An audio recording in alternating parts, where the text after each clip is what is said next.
What's going on, fight fans? What's the deal? What's goody? What's popping? How you living? Shit, how you? What's going on out there, man? It is the homie, main man, made man in the building.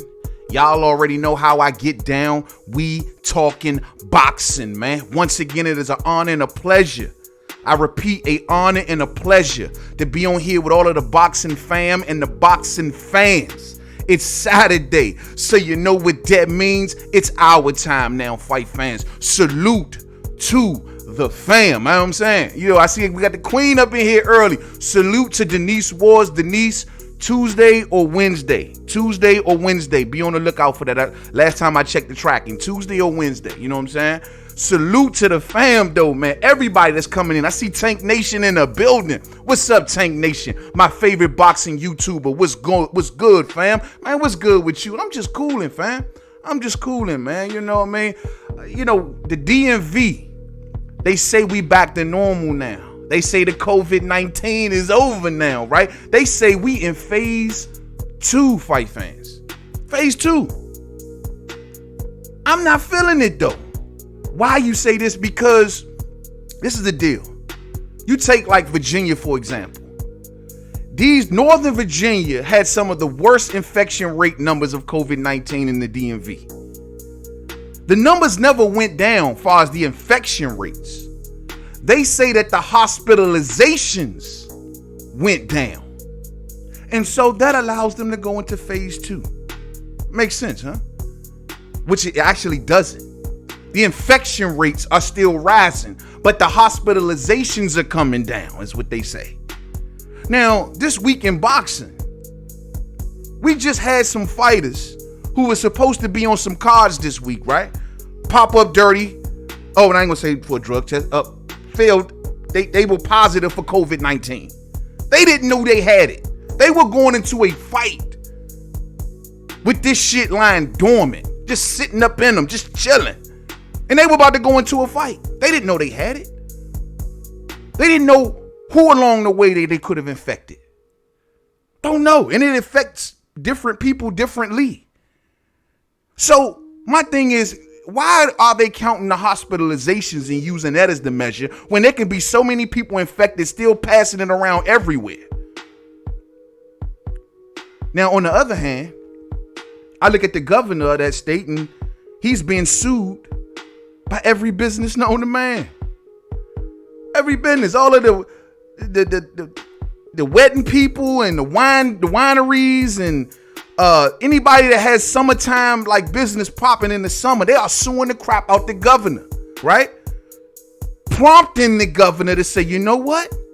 Though I had a set of guidelines I was kind of going by, damn that, because they're saying that with the law that these governors are being sued civilly. So he's like, fuck it. Man, open this thing. I ain't gonna pay this money. Same thing happened in Maryland. Larry Hogan. Same thing. He was marching hard. No, we're gonna stick to the script. We got a formula. We got numbers that we watching. And if they don't curve, we're gonna give it a 2-week period. Blah, blah, blah, blah, blah. Till them lawsuits got to flying. And then it was, you know what? Forget all that. Everybody going back to work. So guard yourselves out there, fight fans. Guard yourselves out there, man. And that's what I want to say on that note. So let me get right in front of y'all. Give me a second to turn the music off and all that jazz, man. I see the fam sliding on up in here. Give me a second to get right here in front of y'all, man. That is just crazy to me, bro. Just crazy to me. You know what I'm saying? All day. All day. Salute to the fam, man. So let's see who we got, man. Hey, this is crazy, man. Will McLaddy, what it do, bro? Let's get into it. Be more, stand up all day. I got Be More in the building. If my mic too loud or anything like that, fight fans, y'all let me know. Now, as always, man, we got a whole bunch of topics to run down. We gonna give and see what's been going on in boxing this week, man. I've pretty much been off the air all week long, so I'm sure we got some things to talk about, to catch up on, if you will. Boxing news this week been, okay. You know what I'm saying? Ain't been all or nothing too much to really we've been missing. You know what I mean? Everything we pretty much covered. But we got some new things. And as always, we gonna get to them. Let me just say, This particular episode as well, we will be doing a giveaway, so be on the lookout for the giveaway. Y'all already know that I be giving out prizes. Miss Ward's got one coming. Bud Crawford, hit me with a mailing address. You should have one coming. Others have one in the past. You could be the big winner today, so be looking out for the contest. I got a cool prize to give away, and we looking forward to that. So I'm trying to think, is there anything else before we start running down the topics? Anybody out there, like I said, that's suffering any losses due to this COVID-19, anything like that, you have my condolences, you have my prayers out there, and your homie is riding with you all day. So I think that's it. Without no further ado, one more thing. Go over, check out my brother, Monty Brown TV's channel. He did an all-star interview. He did it over there with Corey Spinks, 5-time world champion. Also, he had a 7-time national champion on there at the same damn time. You call yourself a boxing fan. You say, I love boxing. You say, main man, made man. I eat, sleep, shit, boxing. Well, if that is you, then why the hell ain't you over there at Monty Brown TV watching them interviews? You missing out, man. And you call yourself a boxing fan? Riddle me that. You know what I'm saying? I got Dundada in the building. Son of God is in the building. All of y'all, man. Salute to the fam. Is it coming from the post office? Yes, it's coming from the post office. It's gonna be in a nice box. You know what I'm saying? Definitely coming from the post office. I'll shoot you the tracking number if you need be. You know what I'm saying? So you can know exactly which day it should be dropped off. But last I checked, it was either Tuesday or Wednesday. You know what I'm saying?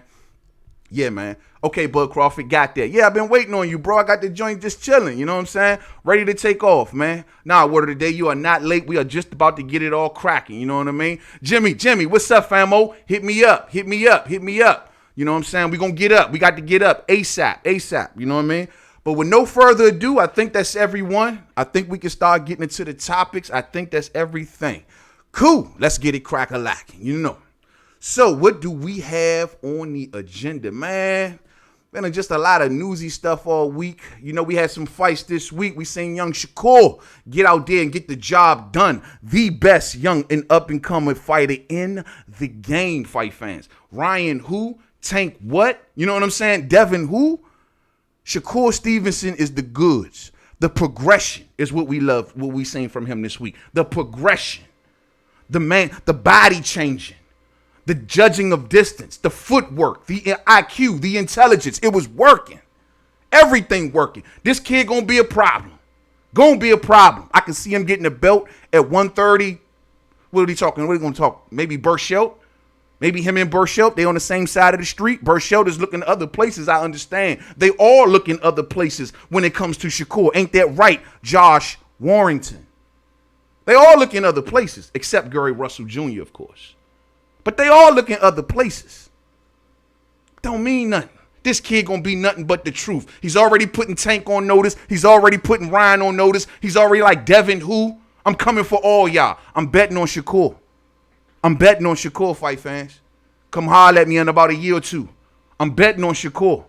Shakur the man to dethrone Gary, says my brother Monty Brown TV. Never heard of it, champion. Never heard of it. You know what I'm saying? Shit. Young Shakur knows exactly where his place is. And his place is on ESPN, right up under the wing of Andre Ward and Terrence Crawford. They can be them buffer zones. They can be his spokesman and let the world know.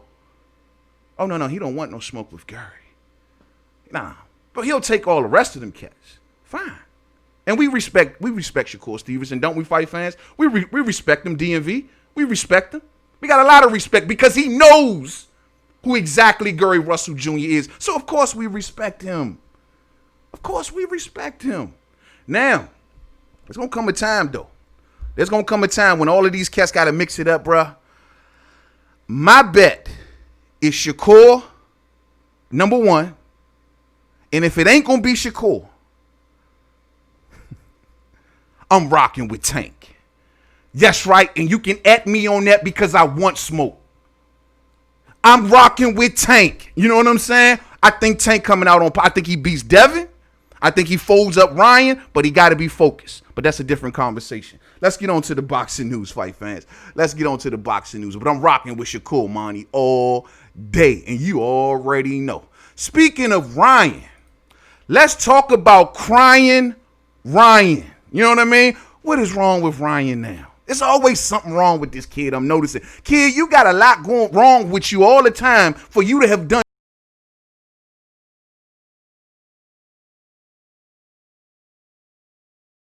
a minute of our time and lives and everything and see what the hell is wrong with crying Ryan. Okay?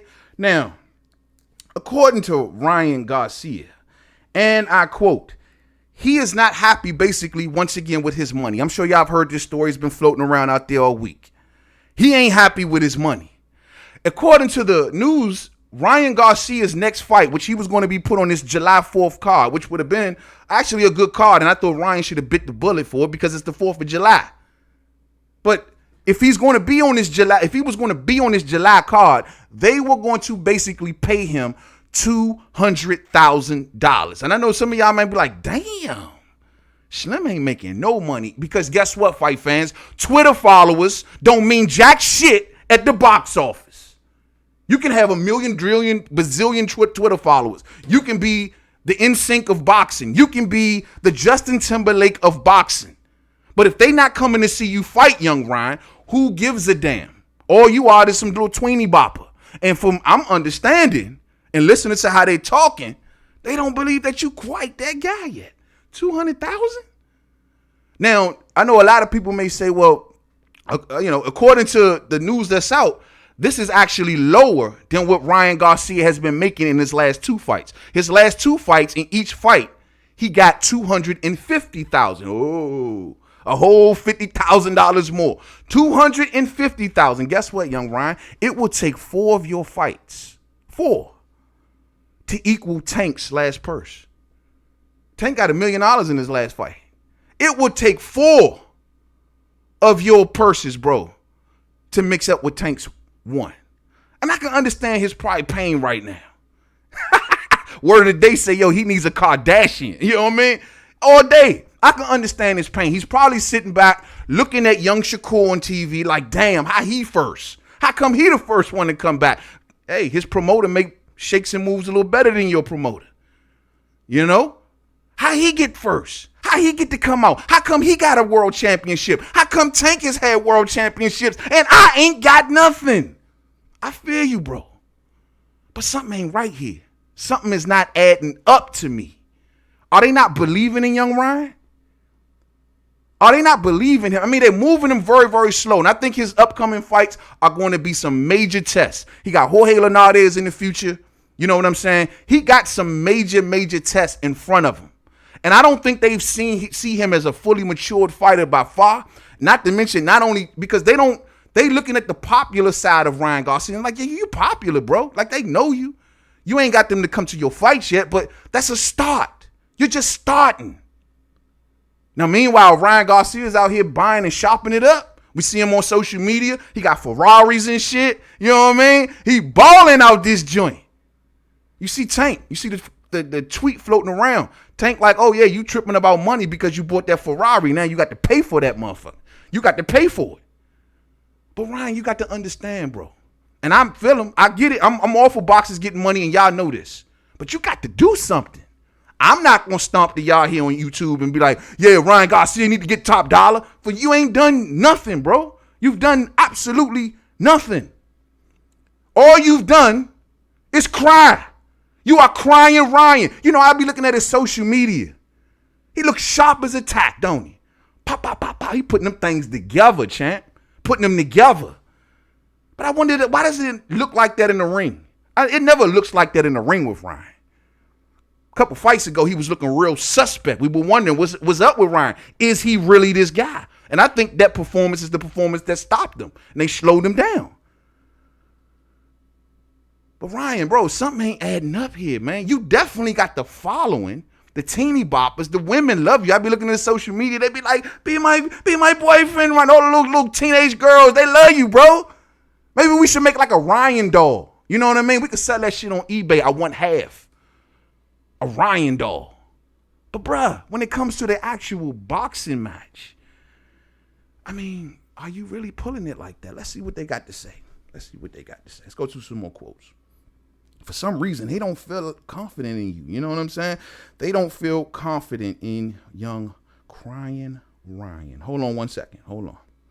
Now, according to Ryan Garcia, his fight in July fell through because DAZN was only willing to offer $200,000, less than his last performance. Now, I want to keep in mind, this is a problem that Ryan is having with DAZN.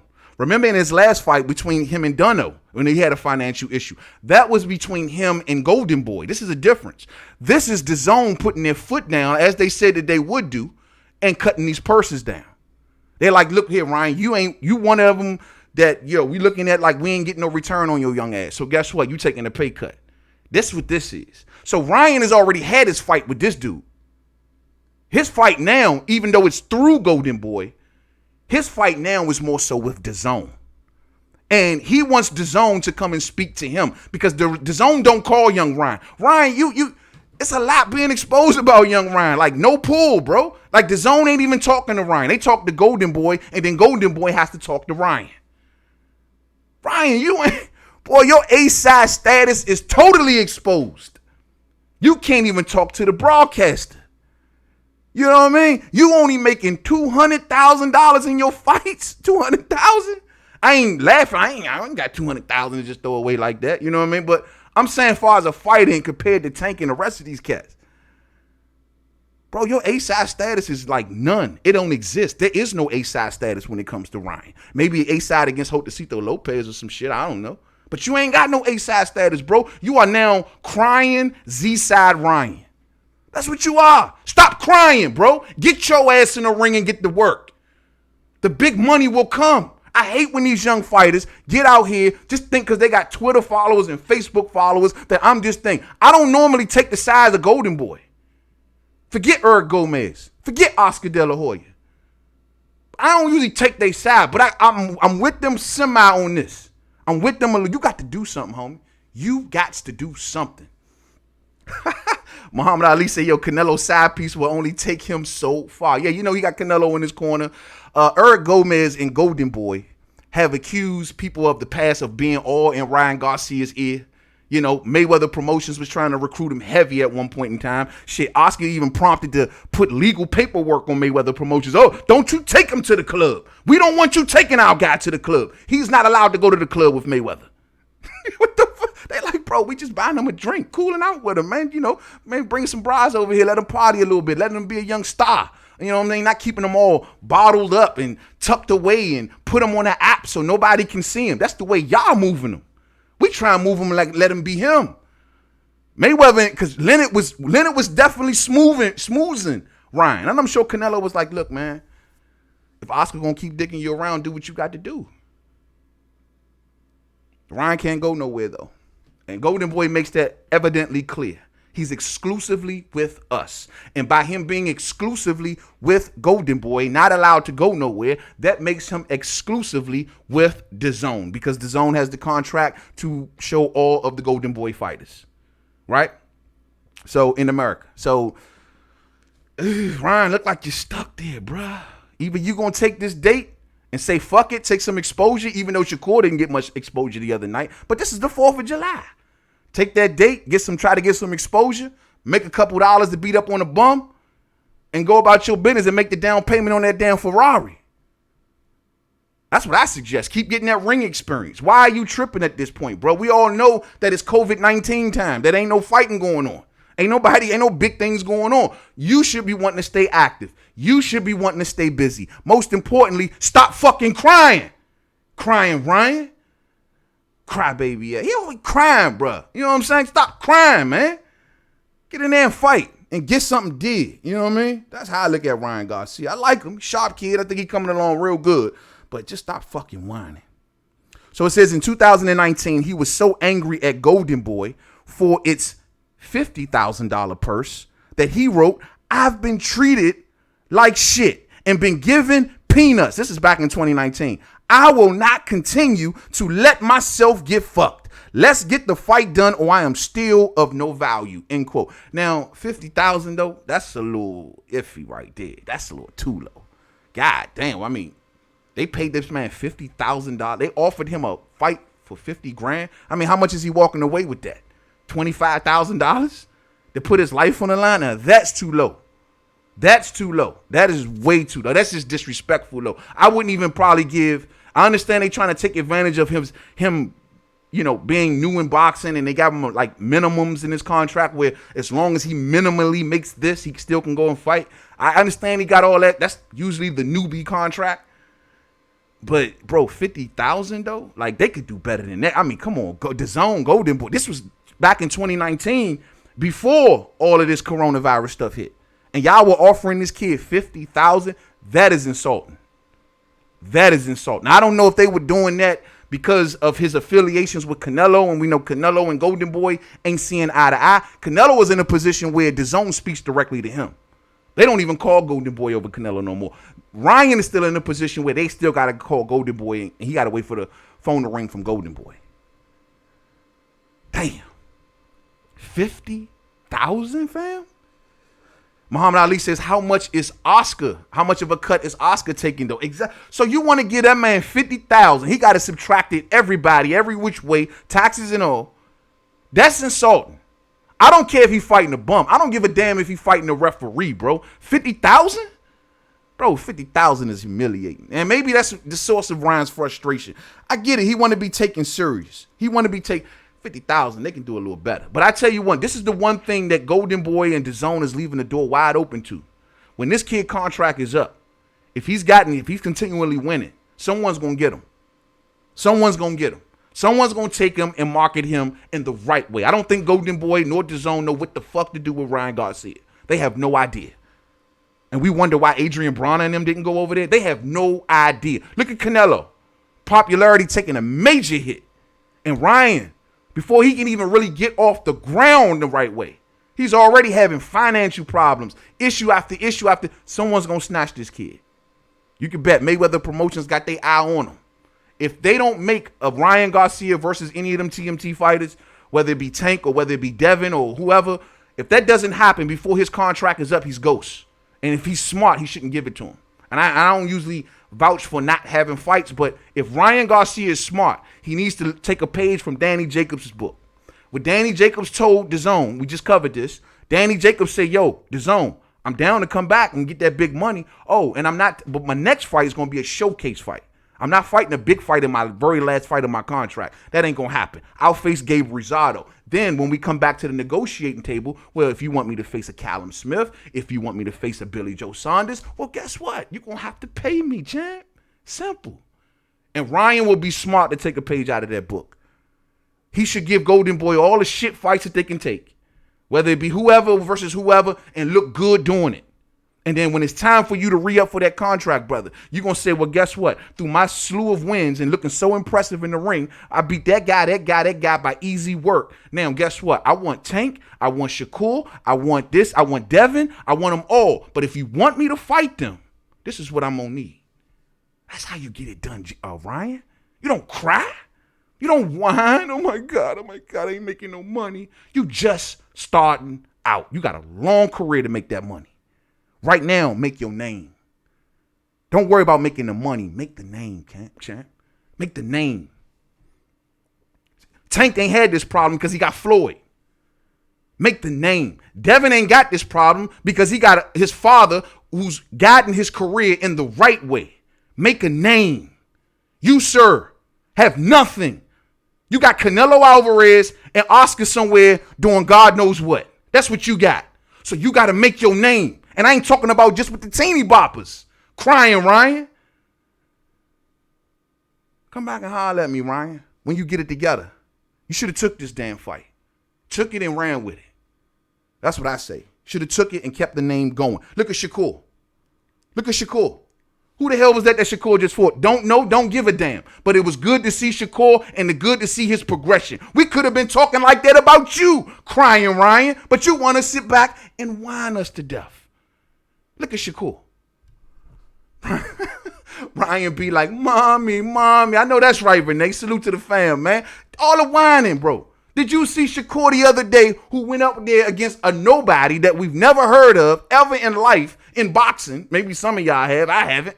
He ain't complained not one time. He just said, you know what? I'm going to get out there. I'm going to do this. Get it, stay active, stay busy. Hopefully I gain a couple fans from this. Even though the numbers wasn't through the roof, he probably picked up a couple fans. Most importantly, he got the boxing public talking. We were all talking about Shakur this week. I came rushing home to watch that fight because I was so thirsty to see some boxing.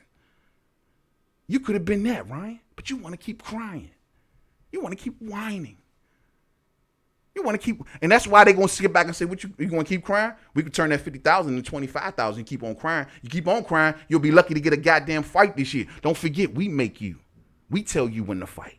And Ryan, you in that situation, so build your name. Build your name, because Oscar ain't tripping off you, for real. He got 1,000 other Mexican little fighters he can pull up and say, yo, you can be gone. But somebody need to get him. You know what I'm saying? All day. We're going to move on. We're going to move on. We're going to move on. Crying Ryan.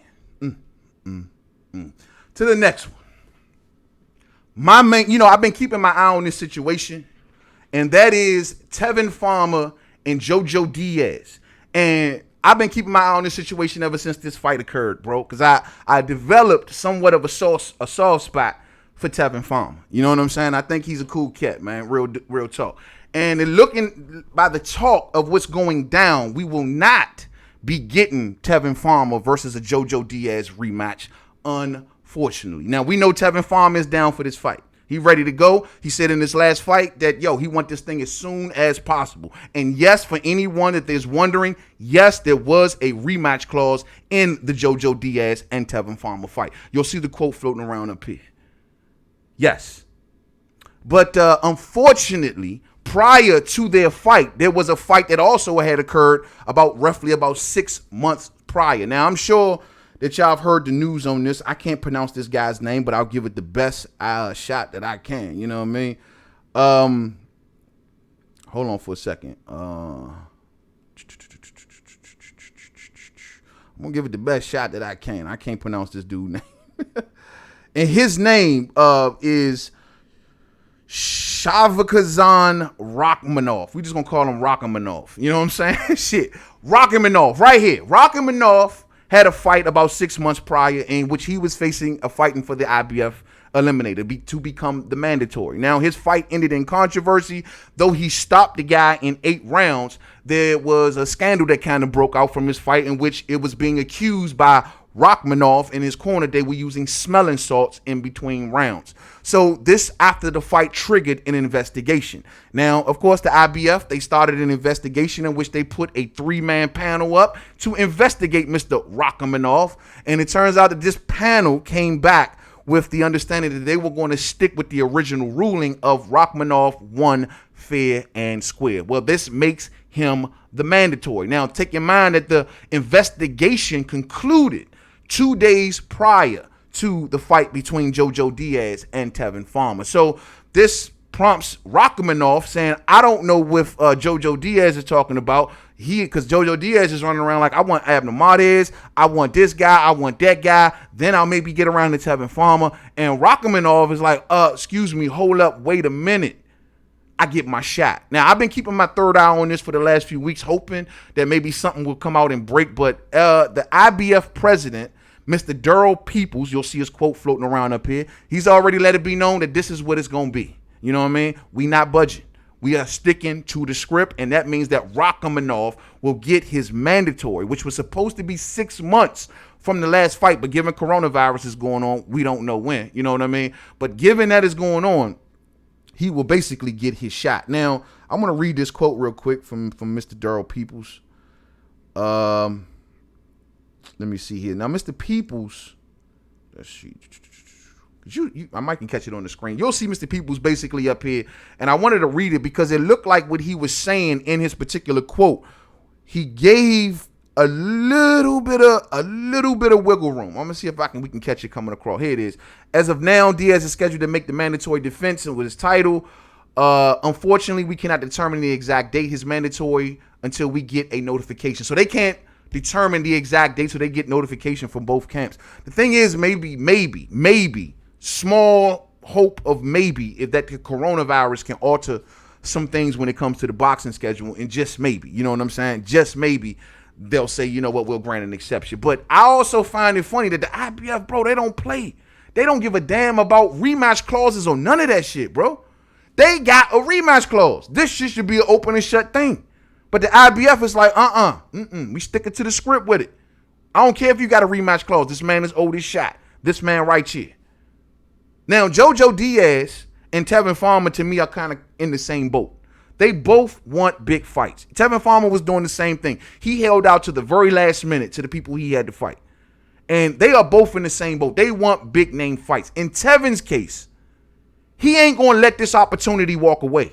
There ain't nothing else on the horizon right away for Tevin. Big money-wise, which is why I think he is so strong into going into this rematch. He knows that this is the one.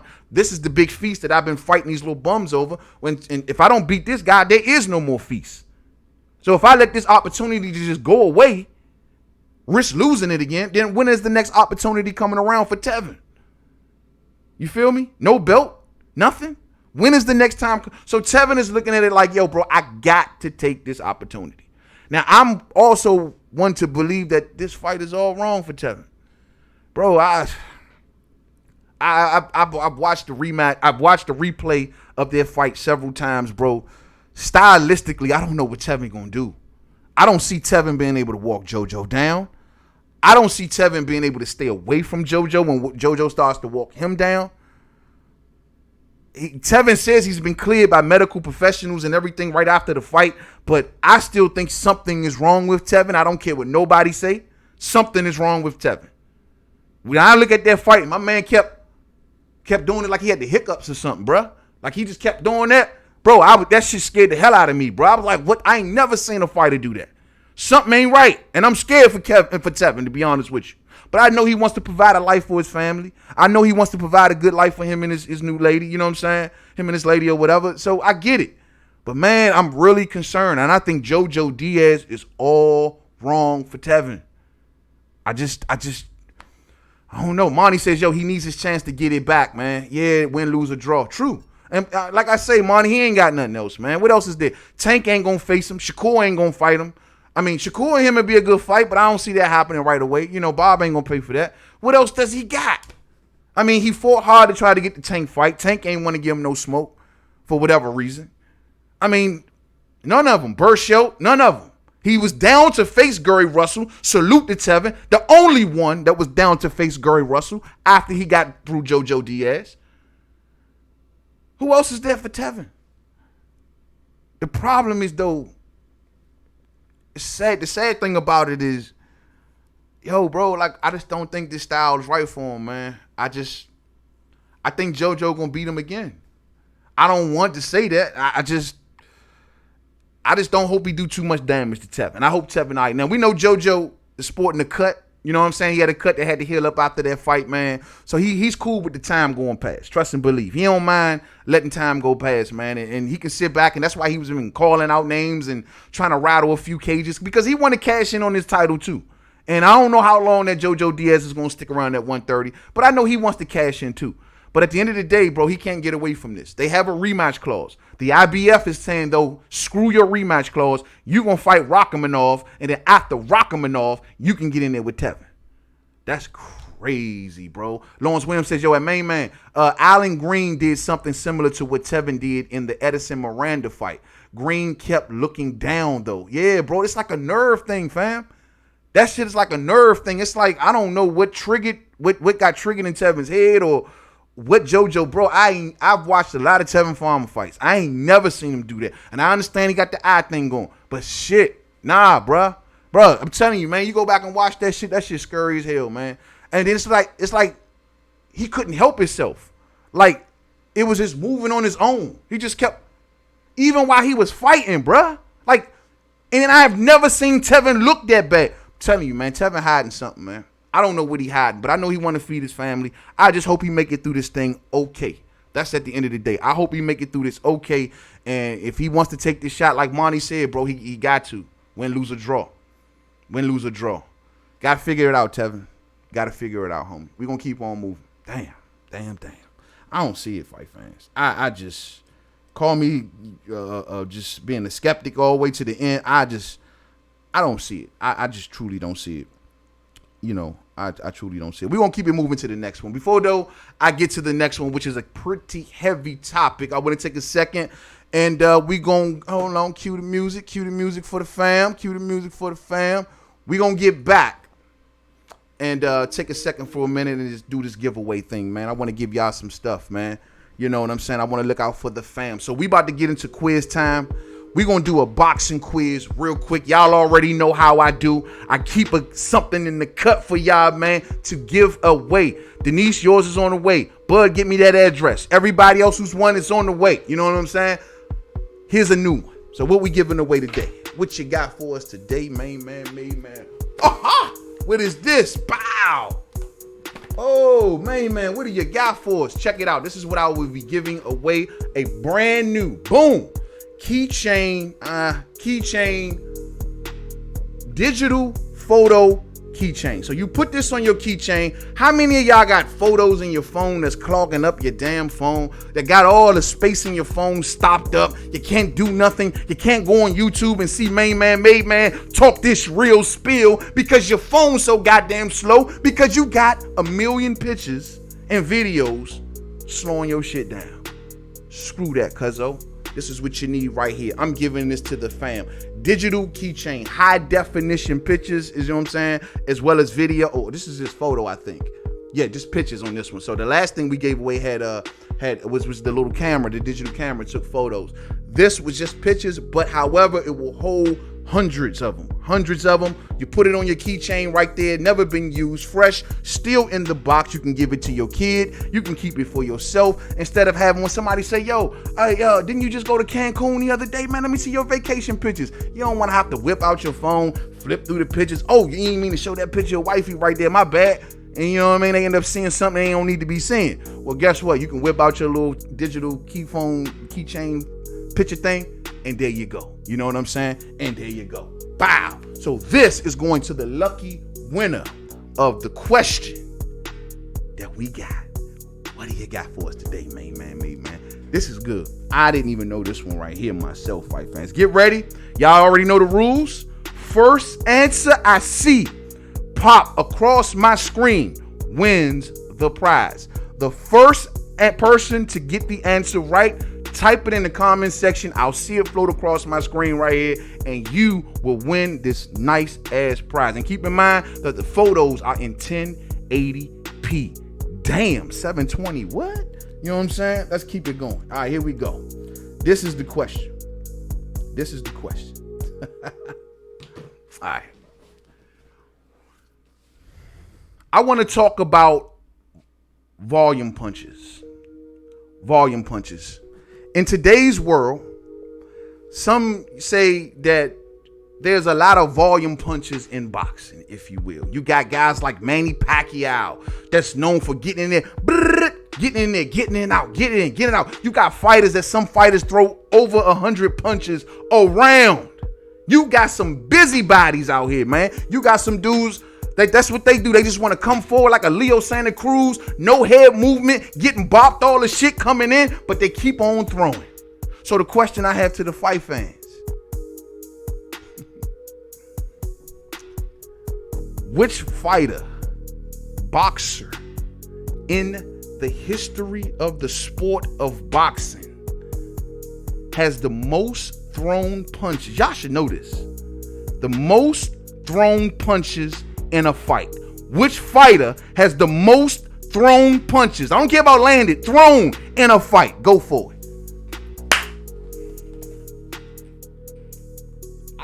This is so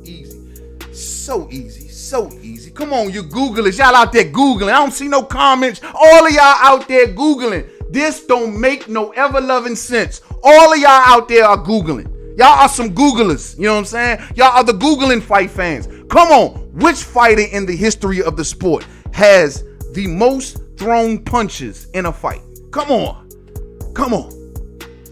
Oh, they are just, I can see all the Googling going on. Tank Nation says Pac.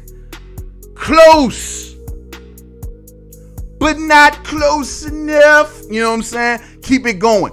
Nico Macias says Lawrence Williams. The answer is no, my friend. No. Chris Ariola says Will McLaddy. No, but that's a good answer. He was a good volume puncher. And the answer goes to fam. I'm glad you won it, fam. The answer has been laid by my main man, fam. Renee Box Young with the answer of Jesus Soto Carras. My main man all day, man. Yes, sir. Jesus Soto Carras threw 1,848 punches in a fight, and that has been the most recorded by CompuBox on record, man. The previous record was held by Antonio Margarito at 1,675 punches thrown in a fight. The winner is Jesus Soto Carras. Congratulations to my homie Renee Box Young all day. I couldn't be more proud to send this, man. Real spill, fam. So bam, bruh. All you got to do, hit me up at mademan511@gmail.com. That's mademan511@gmail.com, homie. And boom, I'll be shooting this straight to you ASAP. You know what I'm saying? ASAP. Hey, yeah, it's an actual active or modern fighter. Jesus Soto Carras, man. This dude, bro, like I never thought that myself, man. He just been, that fight, bro, he must have just been coming forward and just non-stop swinging. I got to go back and watch that particular fight, bro. How the hell did he throw 18? It had to be like a war going on in that joint. You know what I mean? All right. My email, man, so I can send shipping details, Renee at gmail.com. All right, cool. You can even just hit me, just put it in my inbox, Renee. Mademan511@gmail.com. Mademan511@gmail.com. Shoot me your shipping address and it's on the way, fam. Much love to him, man. This is cool, man. Cool, man. It's like the last few people that has been winning. You know, it's been people that I'm glad that's winning, man. Real spill, man. That's all right. All right, fight fans. Let's keep the boxing topics pushing, man. Let's keep it pushing. Y'all already know what this is. The next on the list. Should I go to the big one? We'll talk about this briefly. Okay, let's talk about Manny Pac-Man Pacquiao. All right, let's talk about the Pac-Man. Now, y'all have already seen this. Sir Ken in the building. What's up, family? What's going on? So y'all have heard this news right here. Bob Arum, once again, loose lips, sink ships. Back at this again. We just did a story where Bob talked too damn much. You know what I mean? Once again, you got Bob as talking too goddamn much. The last time it was him announcing to the world that he was working with Daniel Kinahan and MTK Global, which prompted all kind of retractions from everybody. So here he is again, and he's already issued a retraction, and we'll get to it. But here he is again, running his big mouth. And that is, he came out earlier this week and told the world that Manny Pac-Man Pacquiao is going to be running for president of the Philippines. Now let's talk about this real quick. Hold on, let me pull this quote. Okay, so here's Bob Arum once again spilling the beans on this dude. He says that, and I quote, "The first president I think that we'll get as a fighter is little Manny Pacquiao, who told me once again, I did a Zoom telephone call with him. Bob, I'm going to run in 2022. And when I win, I want you there at my inauguration." Y'all see it right here, end quote. That's what Bob Arum said earlier this week. This prompted Manny Pacquiao's team to come out and issue a statement. And he says, as I quote, "As far as I know, we never talked about politics. The last time we talked on Zoom, Bob discussed possible fight schedules, but never about politics. Our discussion was all about boxing. This is not the time for politics. The country has so many problems. What we need is unity and cooperation in order to mitigate the difficulties of our countrymen." And I'll just leave it right there, end quote. Basically, this prompted Manny Pacquiao to come out and say, "Bob, shut up. You're talking too damn much. Why are you out here talking about some damn, I'm running for president?" Now take in mind, hold on. Bob has now came out as of recently and issued an apology and a retraction. According to Top Rank head CEO, head suit Bob Arum, he says, and I quote, oh, Mr. Bob. He says that, well, again and again, I shouldn't have said anything. I mean, again, that was what it seems like he was implying. I shouldn't have said anything. And I apologize for that. Bob Arum told the Manila Times, end quote. So he's came out and apologized for it. People may say, well, man, what's the big deal? What is the big deal? So what? Bob Arum came out and outed Manny Pacquiao from wanting to run for president. The thing is, this has to remain a secret. It somewhat. Because I kind of took a small look into the Philippine political scene, and Pacquiao still has some inroads to go. And I can see why now he wants to kind of keep this under wraps until he's actually ready to announce. First off, let's keep in mind that the Philippines election for president occurs in May, I believe, of 2022. And they saying that the political campaign will start to get underway in sometime of April of 2021. So even if Manny was going to do it, he wouldn't announce it to sometimes around that time if he was deciding to run. Now, what makes this such a big deal is because the person that he is running or was trying to take the office from, and well, we're going to get a little more into this. Hold on. According to Manny Pacquiao, he told everybody, I wasn't trying to run for president. What I want to do is create my own political party. And people kind of overlook that, like, that's not a big deal. What people don't know is that Manny Pacquiao technically already has his own political party. He already has it. There's only 3 members in it. And that's him, his wife, and the governor of Sarangani province, where he comes from. Those 3 politicians is pretty much the only 3 that's in the party of the Manny Pacquiao. And his party is called the People's Champ Movement. And he is the founder, and Jinky is the president. So he wants to create his own political party. Now, a lot of folks normally do this in the Philippines right before they run for major office. They want to get these little regional parties, try to accumulate power in the regions, and then take it on to the next level, try to get a lot of seats in Congress, so on and so forth. Well, in Manny Pacquiao's party, he's the only senator. They try to get a member in Congress on the other side, but it just didn't work. So he's in the upstart stages of his own political party and trying to accumulate power. Keep in mind, the current president, Mr. Duterte, Rodrigo Duterte, well, it's also being said that Mr. Duterte's daughter is thinking, not 100, but thinking about running. And she's already started to accumulate power. She's basically accumulate power through her father. And while her father was the mayor of their town, the daughter was the vice mayor. And then once the daughter became the mayor, the father was the vice mayor. When the father went on to become the president, it was the daughter and the brother. It's a family thing. They're accumulating power. And so when Bob Arum lets out the mouth that, Manny Pacquiao may be running for, Duterte is going to say, because he's already tried to discourage Manny Pacquiao from running and saying, we love you as a national figure, things like that. You don't want this job. This job has too much work. This job has too much worry. But Duterte is not a nice dude. And usually when you're dealing with family dynasties like this, well, guess what? Things can get a little bit tricky. And if Manny Pacquiao did not want that to get out, well, Bob Arum, in his big freaking mouth, has already let it out. This can possibly put Pacquiao under threat in one way or another. These are some of the reasons that you don't want to do it. Not to mention, of course, not want to look like to the people that he's, doing this just to go through the motions, just to do it, just to run for president. No, he wants to make it like, look, I care for my people. I love my people. I'm not using boxing to leverage myself. I'm doing this because I want to get it from the love of the people.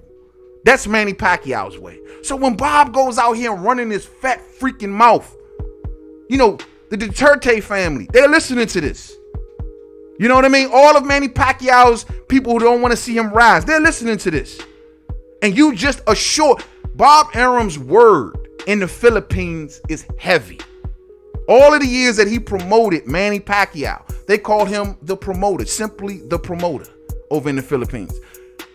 His words are heavy. So when he says these things, people in the Philippines listen. When Freddie Roach say the things that he's been saying, Manny Pacquiao will fight Gennady Golovkin, They listening.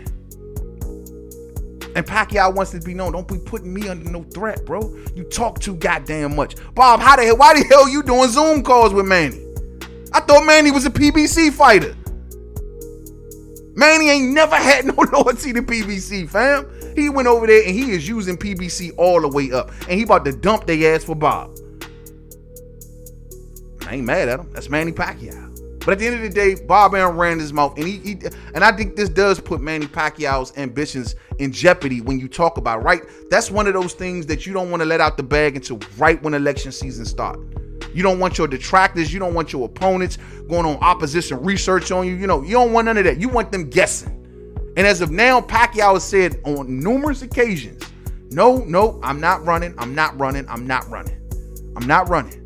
just forming my political party. I'm just getting my bankroller and what's the guy's name? Ma. I'm just getting my money in order, getting my party in order. And if I decide to run, I'll announce it. Not Bob Arum. He talked about it way too premature. And Pacquiao's opponents can shut it down. Real spill. So Bob, shut your damn mouth. Shut your damn mouth. Once again, Bob Arum fucking it up for everybody. You know what I'm saying? Let me make sure we done with this story. Yeah, man. Now, I want to say this, though. And I always wondered this. I'm not sure if this is this what Manny Pacquiao really wants. Here's the deal. Somebody asked me this before. They was like, yo, you think Manny is being forced into this because of his stature and because of who he is? Do you think that there are powers that be that are pushing? When I look at Manny and he's in the Senate, it don't even look like he's supposed to be there. I'm being honest. Look at this picture. It don't even look like he's supposed to be there. Most of the time, I don't even think he gives a shit. He just says little statements to the public that they tell him to say, and he keep on doing his thing. I think he does take enjoyment and fulfillment of doing things for his people. Don't get me wrong. But is this something being forced on Manny Pacquiao is what I wonder. Because his statue is huge around the world. His name recognition is everywhere. The Philippines could be looking at like, this can be the guy that gives us a whole total makeover. And we can ride his popularity. And we can ride using his image and things like that. Is Manny Pacquiao, is this something genuine you think is coming from Manny? Or is this something that he's just being pushed into by the powers that be? Monty says there, no, I believe that Manny wants it. Okay. You think this is something? It's just that every time I look at him, bro, he just doesn't seem like, I don't know. He just don't seem like, he seems like he's more happy helping people, but he don't seem like he's happy to be having to walk around in suits and shit and have to be at a parliament and be at, it just seems like to me he'd be more happy in the gym. He'd be more happy training his son, showing some of his up and coming fighters under his promotional banner the way. It just seemed like to me he'd be more happy in that capacity. I don't know. I hope he ain't been forced into this, man. You know what I mean? He just don't seem, and not to mention that I don't want to be talking bad about Pacquiao, but he just don't seem like he's like serious. You know what I mean? He always seems like, I've always taken Pacquiao for this gentle killer. You know what I mean? Like when you do the face off with him, he can't stop from laughing, and you know, he's just I don't know, man. He's always wanted to be a singer, a dancer, a basketball player. He was doing like 50 jobs at one time. He was an actor. He was a lawyer. He was a tow truck driver. He was everything. You know what I mean? It's just that the last thing that I seen that Pacquiao was going to be in the end was possibly run for president of the Philippines. And that just makes me wonder, is this shit real? You know what I mean? And that's all I wonder. But we're going to keep it a pushing, man. Sorry to get super political for y'all. But Duterte's daughter, though, man, that's the biggest threat right now to Pacquiao's probably running. Not to mention his own regional party is just not that strong. He has to accumulate more power.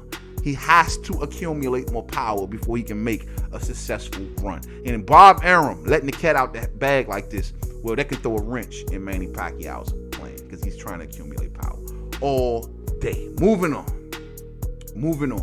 On to the next one. Now, this one is big. I'm sure everybody and their mamas didn't already heard this because everyone's talking about it. And that is, we are back once again talking about the Gypsy King.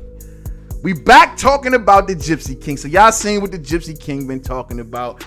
Oh, man, this story right here got a lot of little hallways on it, bro. Got a lot of little hallways on it, man. Bear with me. Let me cue this up real quick, fight fans, because this one going to be heavy. So it seems as if Tyson Fury, when it comes, let's just start at the part where Tyson Fury and Dillian White, right?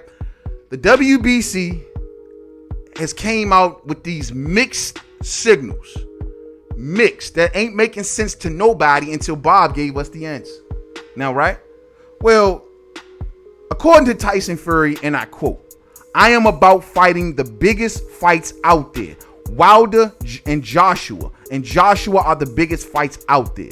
Dillian White is looking for a payday against me, and Pulev is looking for a payday. All these challenges are not sellable, especially in America." Who are you to tell somebody who's sellable in America? You know what I mean? "So I'm looking to do colossal fights. The last few fights I have left, I want them to be the biggest possible fight." Then he goes on and says that Dillian White is a one-hit wonder, and he's been knocked out by AJ already. The answer to Dillian White is wait in queue, and your time will come when it comes. I'm not really interested in you. If he thinks he's going to call me a few names on social media and I'm going to turn down $100 million payday, then he's got a long wait, end quote. Now, we've already been down this road a million times. We've already said that if the WBC, which at this point they ain't really got, because Tyson Fury already sees himself as bigger than belts. Their power is very limited in this situation. They are just hoping to tag along for the ride. And whatever they got to do to tag on for the ride, they going to do it. Simple as that. Tyson already let it be known. I don't give a damn about your belt. I will drop this thing so fast, it will make your head spin. I've already held it.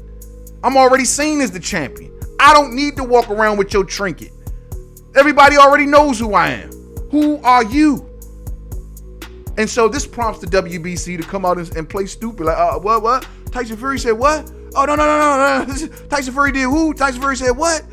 According to Mauricio Suleiman. And y'all see there's too many things going on. Everybody is talking. We don't rule on media. Basically saying that we don't know if you and Anthony Joshua already have a fight lined up. Y'all talking. We know that y'all said y'all have a deal in principle, but you don't have a deal in contract. You know what I mean? So guess what? As of now, Dillian White's shot stands. As of now. But then the way he's saying it, like, we will assure that Dillian White will get his shot at the title. Not saying that Dillian White will get his shot at, say, Tyson Fury or Deontay Wilder or, I don't know, whoever holds the WBC. He's saying he'll get a shot at the title. When you put that with the fact that Bob Arum, loose lips, sink ships. When you put that, hold on, I think it should be the next quote popping up right here. Hold on. Right here.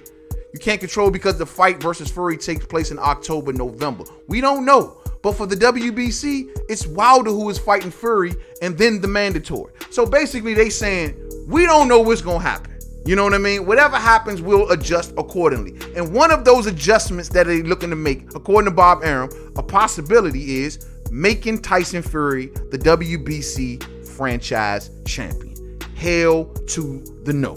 Hell to the no. According to Bob Arum, and I quote, Bob Arum says that the public is not stupid. The public knows who's the champion, particularly now when we've had this period where we haven't had any fights. I think we've got to do the right thing. And the right thing to do is that the fights that really appeal to the public. He goes on and says that the reaction to a lot of these mandatories, what the WBC did was to make a guy like Canelo franchise champion, to make Lomachenko franchise champion. That allowed Devin Haney to fight for the WBC title and not be bothered with Lomachenko with the mandatory fight.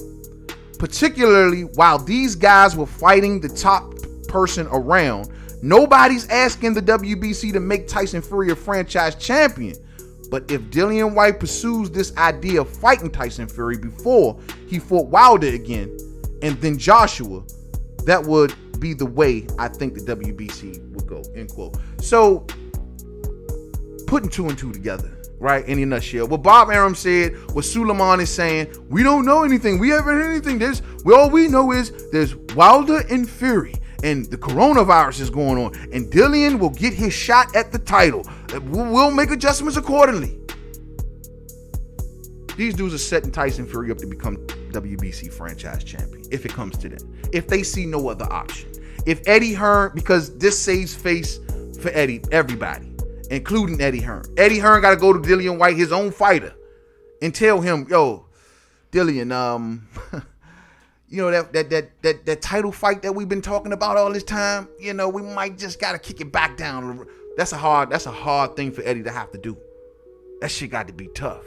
Yeah, I'm taking that fight away from you, and I'm going to give it to Joshua. All right, just be cool. You've been waiting 1,000 days. You can wait another 4,000 days. We're going to be all right.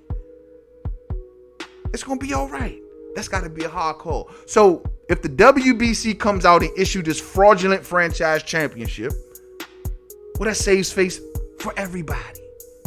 For everybody. I can see it happening. I can see it happening. Now, the question is, if this happens, are we still talking about an undisputed heavyweight champion? We've already been questioning the Lomachenko thing with Teofimo Lopez. Some see it as an official, we'll see it as an official undisputed champion. Some won't. If Tyson goes down this road, are we still talking about an undisputed heavyweight champion? I mean, a franchise belt? Really? A belt with no mandatory? Also, Tyson Fury can get out of the way of mandatories. I remember a little while back when this was brought to Wilder's attention. What did they say? Wilder ain't want to have nothing to do with no damn franchise belt. But of course, this is Tyson Fury. Oh, we can't figure no way out of this. We got Dillian White talking about 1,000 days. And this is what the WBC is really afraid of. The WBC is afraid of lawsuits. Dillian White got a hell of a case. He do. And I hate to say it, but he do. And I think at the end of the day, if Dillian White threatens Matchroom or Eddie Hearn with any sort of legal act, or WBC, I'm sorry, they threaten the WBC with any sort of legal action, shit, they're gonna make Fury the franchise champion. They're gonna say, you know what, we can't fight this because we did tell that man that he gets his shot. They tried to pull some maneuver on him after he failed the drug test, which will fly by night cleared for this drug test, but you know that got them pushed back for a year. But they ain't got nothing else at this point. Only thing that they can do is rely on their old school rule of unifications trump mandatories. Now, whatever happened to that rule? Why do we got to be talking about franchise any fucking thing when unifications trump mandatories? We shouldn't be having no conversation about whether or not Tyson Fury should be a franchise. Unifications trump mandatories. Because Oleksandr Usyk is doing the same thing. He's putting his foot down. But however, the WBO, through Paco Varsell, their head guy, has already issued a statement that Anthony Joshua has nothing to worry about. We will keep Oleksandr Usyk at bay for another year. Basically, they have cleared the way for Anthony Joshua to go and face. He has no worries with the WBO no more. Anybody who's wondering, well, what about Oleksandr Usyk's shot? Oleksandr Usyk gonna have to wait basically 2 years in the number one spot before he gets a shot. The WBO has already said it. I got my brother, Supreme Beast Boxing Talk, in the building. Salute, fam. Hey, bruh. Yo, did a hell of an interview. With Freeway Ricky Ross. I can never say it, bro. Freeway Ricky Ross. You know what I'm saying? Yo, man, that was an awesome interview. I learned a lot, man. And let me tell you, fam, it's kind of interesting. One part of your interview, and I'm sorry to get sidetracked, fight fans, but one part of your interview that really caught me off guard is the part when he was talking, when he had just came home and he was like he only had like $200 in his pocket. Bro, y'all gotta go watch that interview, man. That shit deep, bro. And I was like, damn, that's crazy, because a little quick side story. When he first got home, I actually met him at that time. And it's crazy to say that he only had $200 in his pocket, because when he first got home, he was already hitting the ground running. And he was looking for different businesses to already start getting into. So when he first landed home, he went on the Cali side and he ended up out here in the DMV. And so he looked up some partners that I knew that was into the music scene real heavy. And he brought two cats from LA all the way out here to DC.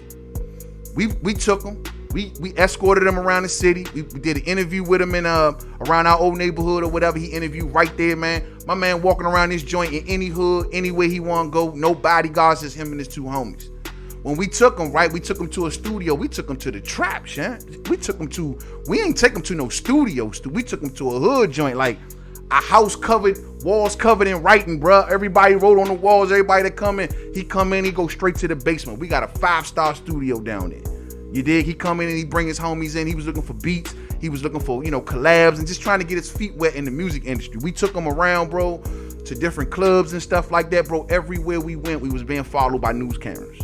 Everywhere. Every single stop. Every time you look in the rear view, you see the news camera. You see the news behind you. Until they finally caught up with him in front of the stadium nightclub, and he finally had to give him the interview. That was a cool time. But to know that he had just got out and he was so hungry to get into things, he flew from LA out here just on nothing with just him and his two homies. They came out here just looking for the best music talent in the city. It was a cool dude. We soaked up so much game from him, man. Cool, humble dude, dog. Salute the Supreme Beast Boxing Talk, man. Go over there and check that interview with Free Ray Ricky Ross. They went all the way in. It's over there on the homie channel, man. All day. Cool cat, give a lot of game. Humble, bro. You feel the energy off him. Feel like a boss, you know what I'm saying? Real spill, man. Got a lot of respect for him. But anyway, we moving on, man. So back to this Tyson Fury thing. And that is the fact that, like I said before, man, this is the road I think they're going to end up going down. This is the road that I think they're going to end up going down. I think they're going to end up going down the road of trying to maybe think about doing this whole thing right here for the franchise thing or whatnot, man. And it just sucks, man, because it puts an asterisk. It puts a straight up asterisk beside undisputed. Supreme Beast Boxing in the super chat. Salute, fam. Man, all day, fam. Thanks, my guy. I appreciate that. We working, man, all day, fam. All day, bro. Go on over there, fight fans. I'm telling y'all, man. And to anybody who just like to soak up game, man, go check that shit out, man. Real spill, man. But now let's move this story a little bit forward. So that's basically the position of the WBC. They're saying, hey, we don't know what's going on right now, but all we know is that Dillian White will get his shot, and we'll wait to see how everything forms out. Bob Arum said, hey, if you got no other choice, you can't figure it out, then just make him the franchise champion. We'll go on with the fight all the same. No, that's just trash, bro. That shit is trash. Wilder never consider it. Now, last minute news on the back end of all of this is Barry Hearn. Barry Hearn issues a statement today, the last couple days or so, and this statement is resonating around the boxing world right now. You know what I'm saying? And that statement is, I can't see Tyson Fury fighting Deontay Wilder. The reason being, this is all pre-COVID. Don't forget, they lost a fortune promoting Fury and Deontay Wilder in the past. They've now given them a new deal where they've got to fight again. That was based on values of 12 months ago, when in boxing there was a lot of money out there and everyone was going crazy and spending big. I don't think the people involved can actually afford to do Tyson Fury versus Deontay Wilder on the original terms that was set out in today's world, end quote. That is according to the father of Eddie Hearn, that is Mr. Barry Hearn, who says this. So he's basically, now I don't know, look, I'm gonna just say this, man. The Hearns in general have been skunking Wilder versus Fury since day one. They just been skunking it since day one. At every turn at Wilder and Fury, they always got something bad to say. Remember, the numbers are going to be horrible. The numbers are going to be this. They're not going to do that. They effectively took the spotlight away from Anthony Joshua. And all you've been hearing Barry Hearn and Eddie Hearn do is run around here crying. There's always something with these folks. You know what I'm saying? It's always something. All I can say to this is this. Barry, there's contracts. Now, I don't know. From what I understand, when they went on for this second fight, they redid a new deal, which had a rematch clause in it, which means terms were set. Now, you telling me just because, money supposedly dried up in boxing and we ain't got no crowd, that just changed everything. We got a contract. That last we were told that there was a contract in place. And ain't no contracts predicated on, whether or not there was a coronavirus or not. They got a contract. You don't know what the hell they got going on. Take your mind, fight fans. The Hearns are not involved in this in no way. All right, this is between Top Rank, Queensbury, and PBC. This ain't got shit to do with Matchroom or DAZN for that matter. You know what I mean? So how does he so privy and know everything that goes on in the terms of Wilder and Joshua? Lawrence says, Eddie said Wilder and Fury 1 wouldn't happen. Exactly, fam. Exactly. But they always the ones with the 411. They are always the ones that have all of the unlimited info that ain't nobody ever heard. Now, I'm almost certain that in a day or two, Frank Warren gonna come out and say, that was all bullshit. Don't listen to nothing that Barry Hearn talking about. He is just running his mouth because he got nothing else better to do, because he's sitting in the house bored with coronavirus, and he's sitting in the house playing Splunk it all day. That's what he gonna sit there and tell you. Don't listen to Barry Hearn. You know what I mean? Barry Hearn just be running this goddamn mouth. So they don't know what's involved in this. This ain't got nothing to do with them. All they are hoping to do, they are hoping and praying and wishing that Deontay Wilder comes out to the public and say, you know what? I have an injured bicep and I just don't feel like I should be able to go on with this fight. I'm going to step aside. They are hoping. Because ain't nobody talking about AJ. AJ is not seen as the top guy no more. I just heard Tyson Fury himself say, yo, I'm number 1, but Wilder's number 2. Whether you believe that or not, that's something different. But that's what Tyson Fury said. So AJ is not in the top. At one time, he was this omnipresent, effervescent God. You know what I mean? And no one can stand in the presence of the great AJ. That was him at once upon a time. Now it's like, you're not even in the top no more, bro. Like, nobody checking for you like that no more. My main man Wilder made $46.5 million last year. You know what I mean? Nobody checking. You ain't the dude like that no more, bro. So they trying to do anything and everything to get that back. To get that, especially before the UK opens back up again. They would love to get AJ back into this marketing position, but they can't do it with these two titans standing over here. We can't run the sham on the public and say AJ is the top dog with these two dudes in the way. Everybody always talking about them. All of these news programs and everyone in boxing always talking about them. Well, screw them. We want to talk about AJ. No. AJ got Ruiz problems. Tell him to give Ruiz that third fight. Then we can have a conversation. But AJ and Barry Hearn, you know, every chance that they get, they want to come out and stuff. They trying to push Wilder out the way. I told y'all before, man, when they were out here hunting with those articles of Wilder's going to step aside, he's going to take $10 million. That shit was real talk, man. They were actually exploring that shit, bro. They want Wilder out the way so bad. I ain't never seen nothing like this, champ. They want Wilder out the way bad, man. And I told y'all, it's more than just Wilder. Getting Wilder out the way effectively gets Al Heyman out the way at the heavyweight division. After that, it's just Bob and whoever, you know, Bob is basically running the shit. MTK Global and all of them, they all running this shit. They got to get Al out the way. And that last piece, that last remaining piece, that last little puzzle, that little Jenga piece that you pull before it all fucking comes down is Deontay Wilder. That's who it is. You know?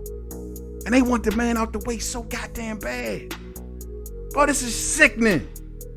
Like, I would think that with people who, you know, all of you underdog rooters out there, that people will be like, you know what, I don't even like that guy right there. I don't even know him, but I don't like him. I'm rooting for the underdog. The underdog rooters, y'all should be coming out like, man, what in the hell is this man facing? This man is going up against every major entity in boxing right now. From the broadcasting networks, to the management companies, to the promoters, to the fighters. Him and Al Heyman are in a boat that got 3 holes in it. And they're trying to make it across this ocean. And if they take one more shot, they're going to get blown out the water. Can they get around them cannonballs? That's what's going on. They've been trugging along this far. They've already almost there. They've been chugging along, going through different storms. You know, but there's one. That last storm that they went through, well, that almost took them under. And that boat is barely hanging on. Fury wants to come along. Eddie Hearn wants to come along. MTK wants to come along. Frank Warren wants to come along. And they all want to jump on the same cannon and let that cannonball fly and sink Wilder and Al Heyman in the middle of boxing's oceans at the heavyweight division. That's what they want. That's what they want. See what the fam talking about. Light and Evelyn in a building. You know what I mean? What is Wilder going to do if he loses to Fury? To be honest with you, scratch. You know what I'm saying? Back to scratch. Don't know. But I know one thing for sure.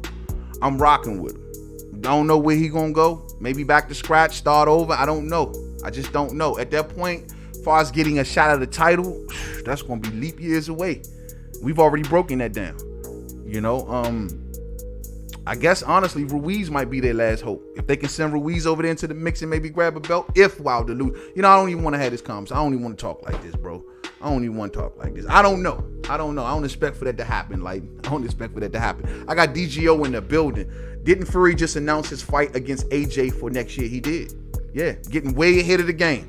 Never suggested. Everybody that watches the sport of boxing knows you never look past your current opponent, especially somebody as dangerous as Wilder. Now, I've been listening to Fury. I heard his IFL interview that he just recently did where he was back on there again, telling his depression story for the 20th time. You know what I mean? We've already heard this story over and over and over again. He got to keep coming around like every 2 weeks to tell the same story over and over again. You know what I mean? We got it, bro. You've been through it, man. You know what I'm saying? You've been through the storm. You've told your stories more than Daniel Jacobs. You know what I'm saying? Like, it's getting to the point now, like, we got you, bro.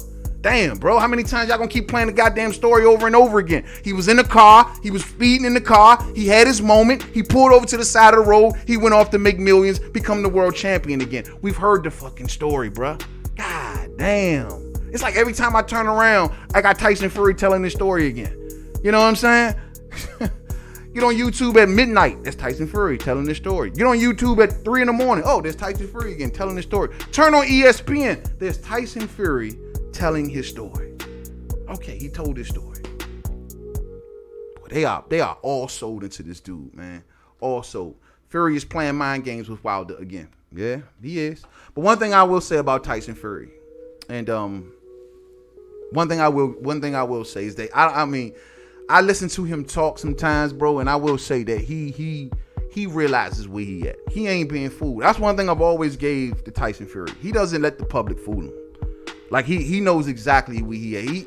He may give that persona to feed the masses, but he knows where he's at. He know damn well that he can't go in there bullshitting. He can't go in there slipping. He knows where he's at. And he recognizes the threat that Deontay Wilder possesses. You know what I mean? I really do think he does. And I don't want to take nothing away from him. But I need Bomb Squad to go in there and get his ass and get the job done. You know what I mean? Lighton says, man, I feel for Wilder. His management team has done him bad. Yeah, I don't feel for Wilder yet. This story ain't over yet. This story, and I want to clear one thing up too, and I'm glad you said that, Lighton. I want to clear one thing up because I've been talking a lot about Shelly Finkel being going down to this MTK Global Summit, and I was wondering what the hell is Shelly Finkel doing. Now, I never accused him of nothing. I never said he was doing anything foul. I just said, what the hell you doing down there? You kicking it with the ops. You know what I'm talking about? So, but then I thought about it. I said, you know what? Maybe it is a good thing that Shelly goes down to this thing, because when Wilder defeats Fury, I hope Shelly Finkel was down there assuring them that the same deals that y'all are down here talking about, okay, these two fights, the Crawford and Pacquiao fight, oh yeah, all of that stuff that we are here to discuss, everybody coming together. I hope these same terms are on the table. These Saudi Arabias, these Bahrains, these Australias, these $60-70 million purses, the 50-50. I hope all of these things are on the table if Wilder wins. That's all. So I'm hoping that's why Shelly's going to be there, because Shelly Finkel will be in the building with the ops. So if that is the case, if they are the ops to Shelly, but if that is the case, maybe that's the reason he did. So maybe I'll give him the benefit of the doubt and say, Shelly, you down there making sure that when Wilder gets past Tyson Fury, then you want the same shit in place for Bomb Squad. If this happens, and if we hear a different deal, I'm looking straight at Shelly. I'm looking straight at Shelly and all y'all. Wilder Nation, all of y'all should be too. If Wilder beats Tyson Fury and we get any sort of games from the other side, we need to be looking at Shelly like, Shelly, what the hell did you do over there, bro? What was you talking about? Who was you talking to? You were there. And I'm sure the reason that you were there was to say, you know what? Let my guy get that same deal when he sent Fury about his business, right? So I'm going to give Shelly the benefit of the doubt, okay? If Shelly ain't there, how will Wilder know what's going on? Hold on. He says, if Shelly ain't there, how will Wilder know what's going on behind the scenes? Facts. Unasked everything to Wilder too. 100 all day, fam. Yeah, for sure. I mean, and I had to think about that. At first, I was like just upset about it because it's like, bro, you down there kicking it with all of these dudes, and these dudes are talking about overlooking Wilder and going into the next fight. Like this fight ain't even mattering. That has no matter. Why are you down there, Shelly? Why are you going to the MTK Global Summit? Why is your name in big bold letters, Shelly Finkel will be here? And then I had to think about it. Okay, cool. And like I told people before, maybe Wilder, that's when Wilder, when he says like, no way, no how, that I'm backing out of this rematch, because he knows what's in this shit. And Shelly may be reporting that back to him. Like, look, man, I've been talking to Kinahan, I've been talking to Frank Warren, I've been talking to all of these dudes, and it's a lot of money. It's a lot of money. And this is what they're going to offer you if you beat Tyson Fury. So maybe that's what, but you know what? That lets me know, bro. Regardless of how we may like to look at this fight, fam, we're going to talk about this more probably on the next We Talking Boxing. We are normalizing Mr. Kinahan. Are we okay with that? How you feel about that, fight fans? For those who know, you know. We normalizing him now. We're talking about him in boxing sentences. This is what he wanted. This is what they all wanted. Are we good with this? How y'all feel about that? I mean, it's a lot of bad actors in boxing, but we really. If I told people, man, if Kinahan pulled this together, especially if he pulls Terence Crawford and Manny Pacquiao together, everybody's going to be looking to work with him. If he pulls, he's already pulled Joshua and Fury together like that. Prior to them getting involved, it was like Frank Warren was over there like, oh, we don't even want to fight Joshua. We don't have nothing to do with Joshua. We don't even want to mention Joshua. That's how he was originally talking. Like they were all digging into their positions. But then soon as this news broke out and everybody said, well, this figure's in the mist, well, this shit started working like clockwork. I mean, he just put them in a room and say, work it out. It's worked. There's the money. It's done. As a boxing fan, can I complain with that? But then again, we are normalizing something that some people believe that shouldn't be normalized. And y'all know what I'm talking about. How y'all feel about that? That mob dude getting backlash. He says that mob dude is getting backlash from the Irish government trying to back Fury and AJ too. Yeah, all day. Lewis Coleman in the building. What's up, family? What's going on? What's going on? Yeah, you're right, man. I mean, the Irish Parliament is looking into it. He's not allowed into our country. The American government has a deal worked out with the Irish government where they're not allowing him in our country. So, I mean, like I told people before, I can go through the history of boxing and give you many mafia figures, many gangsters, many all kind of people, many dictators that were involved in the sport of boxing. There's a lot of money that floats around in boxing that you don't know where it comes from. There's a lot of drug money in boxing. There's a lot of mob money in boxing. There's dirty money in general in boxing. Now, that's why I was asking. We've been putting up with these kind of characters for years. I mean, since the inception of boxing, since the day it began. So, I mean, this is why I wondered, because I see all the news coming out about it, and this stuff that we've already known about it. It's just a matter of time before this stuff started leaking out. But my question is, are we okay with it? Because of all the history that boxing, the type of people that boxing has attracted. I'm really interested in this conversation because I see the normalization going on. And all this man needs is to make these two monumental fights, and it's curtains. I told y'all, the new Al Heyman. You know what I mean? Behind the scenes, making shit going on. Bringing together enemies and making them work together with ease. We fuck around and get Terence Crawford versus Earl Spence like that. I don't know, but then again, MTK they don't go much near PBC, so I don't know. They don't go much near PBC, but if they were involved in PBC, could they produce a Terence Crawford versus Earl Spence? Or You know what I'm saying? I don't know. I'm torn, fight fans. I'm a boxing fan first, and I want to see the best fights. But I got to understand, we normalizing something that's real big. So I was just wondering how y'all feeling about that, man. Leighton says that if Fury becomes French Fries champion, the Joshua fight won't happen because it's not for undisputed. So there's one that doesn't believe that this fight will be for undisputed because of the franchise situation probably that's playing out, right? It is what it is. You go franchise, ain't no undisputed. It can't be, bro. We can't just be bending the rules all because fighters want to get away from mandatories. Fuck that. And you know what I mean? If it's going to be a franchise, to me, it's not going to be undisputed. Because you doing stuff that people before the franchise belt didn't they didn't have that luxury. They didn't have that option. They had to go off and face mandatories before they became undisputed in a lot of cases. And even in some cases while they were holding. So it's just, I don't know, bro. I think that if he goes for this franchise belt, Tyson Fury, I think we're gonna have to put an asterisk beside undisputed. Yeah, he's seen as the champion. Yeah, he ain't been beat for the belt. I get it. He's technically haven't been beat for the belt. I got you. But if you have to pull a maneuver like this when those in the past didn't, that makes it a little iffy to me, bro. It's like he been helped. You know what I mean? Shit, ain't nobody say this shit when he was facing Fury and what's the other clown cat? I forgot these dudes' name. Wildin. When people was giving him all of the time in the world to go do what he wanted to do. No one even mentioned that. But now he's time for him to fight. Oh, Dillian White's up. We're gonna make him the franchise champion. Or to save the Joshua fight. Well, if he's as good as you say he is, he will beat Dillian White and still make it to the Joshua fight now, won't he? Oh, but we don't think like that. Because we want what we want. And I'm starting to also think, and we'll pick this up on next episode, I'm also starting to think that this Joshua Fury fight that they keep talking about, the reason it's so strong because no one's making money. And everything that they lose all this year, well, they can pick that back up in one fight. The problem is they have to get to that fight. That's the problem. They have to actually get to that. Everything that they lose, they can make back in that Joshua Fury fight. They know it because the money is there. The problem is they have to get to it. And Wilder is the only thing standing in the way. So we got to watch this, y'all.